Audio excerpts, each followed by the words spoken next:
40 and 10 millimeter. Now, just watch all my other videos on 40 caliber versus 10 millimeter. All right, can't get into all that right now.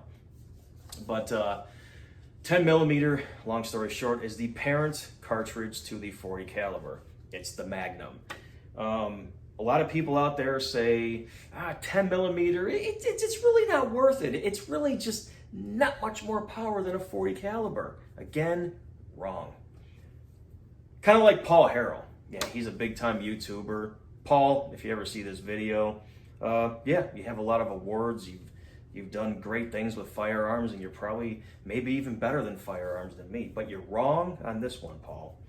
The video you made with 40 caliber versus 10 millimeter, you're testing over-the-counter loads, Remington loads. Now, and especially for someone who's done a video on the history of the 1986 Miami shootout, which is what initiated the whole need for the 10 millimeter cartridge, I kind of thought you would have a little better understanding of what true 10 millimeter loads are. Because after the 1986 Miami shootout, the FBI adopted the 10 millimeter. The ammunition was Norma. Norma was a 180 grain bullet pushing over 1,200 feet per second. That's nuclear, okay? And I don't care what some of you people say, it's just this whole 10 millimeter fan thing. It is equal to and exceeds the 357 Magnum. Revolver, no, again, I did not mean 357 SIG. So Paul, you're wrong. You're testing over-the-counter loads. Those were what is known as FBI light, which, because the FBI, the cheese balls that they are, couldn't handle true 10 millimeter loads, so they figured they'd lighten the load, which was the first step, which became known as FBI light.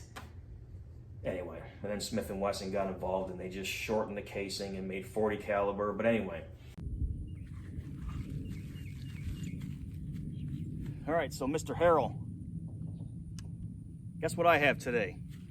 Again, I'm not giving you a hard time. I know you've made videos really getting ticked off because people made fun of you. I'm not really making fun of you, Paul, so if you watch this video, for Pete's sake, have a good sense of humor. I have Remington 180 grain full metal jacket. So we're gonna do 5 shots of this. 5 shots.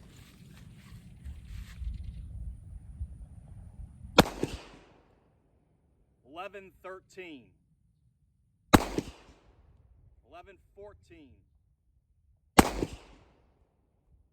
11-05. 10-98. 11-08.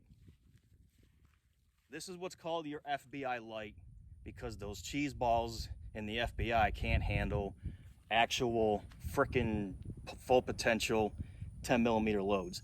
Now we're gonna put true 10 millimeter loads through this Underwood. Stand by.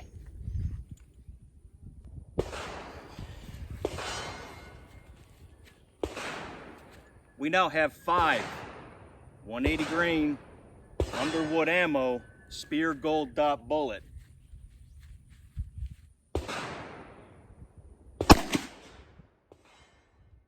$12.84. 12.82. 12.34. 12.31. 12.95. True 10 millimeter loads. 40 caliber and 10 millimeter ain't the same. Now, do I have to do 40 as well? Yeah. All right, so we did 2 10 millimeters. One of them was FBI light ammo. The other one was true full potential factory ammunition, and you saw the difference. Now let's compare the 40.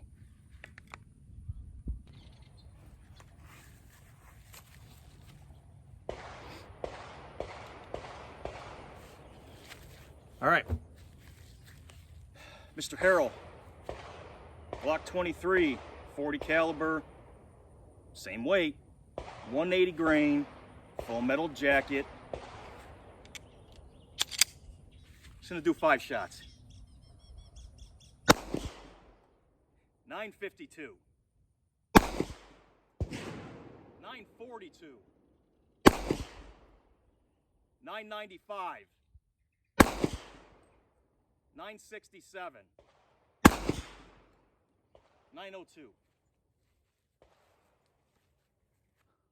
I have shot some. Remington's actually pretty good. That's actually something you were right on. I usually get around 1,000 feet per second with 40 caliber. I ain't lying. Okay? So 40 caliber and 10 millimeter are not the same. Again, Semper Fi. Yep.